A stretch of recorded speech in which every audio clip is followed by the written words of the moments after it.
রমজানুল মুবারকের মাসের দ্বিতীয় জুম্মা মুবারক। সবাইকে জুম্মা মুবারকের মুবারকবাদ ও শুভেচ্ছা জানাচ্ছি। আসুন সবাই মিলেমিশে জুম্মার নামাজ পড়ে মহান আল্লাহ রাব্বুল আলামিনের দরবারে দোয়া প্রার্থনা করি। আল্লাহ যেন আমাদের মধ্যে যারা অসুস্থ আছে দেশ এবং প্রবাসের সকলকে যেন আল্লাহর রহমত দ্বারা, ফয়েজ দ্বারা, বরকত দ্বারা, আল্লাহর কুদরতের হাওলা করে দিলাম। আল্লাহর কুদরতি দ্বারা অতি সত্বর তাড়াতাড়ি সুস্থতা দান করেন। আমিন। আমার মা, আমার পরিবার ও আমি অসুস্থ আছি, সবাই দোয়া করবেন।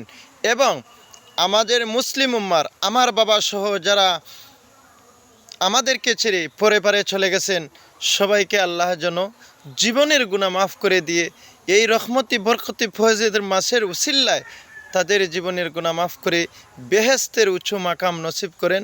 আমিন।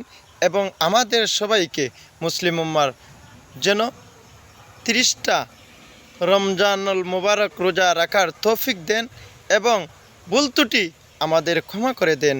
সুন্দরভাবে আমাদেরকে সুন্দরভাবে আমাদেরকে পরিচালিত করেন এবং দেশ এবং প্রবাসে যেসব কুয়াকাণ্ডা বিভিন্ন অনৈতিক কার্যকলাপ থেকে আমাদেরকে বিরত রাখেন। আমিন আমিন। সবাই আমার জন্য দোয়া করবেন। সবার জন্য শুভকামনা রইল। আল্লাহ হাফেজ। আসসালামু আলাইকুম ওয়া রাহমাতুল্লাহি ওয়া বারাকাতুহু। সবাইকে রমজানুল মুবারকের শুভেচ্ছা রইল। আল্লাহ হাফেজ।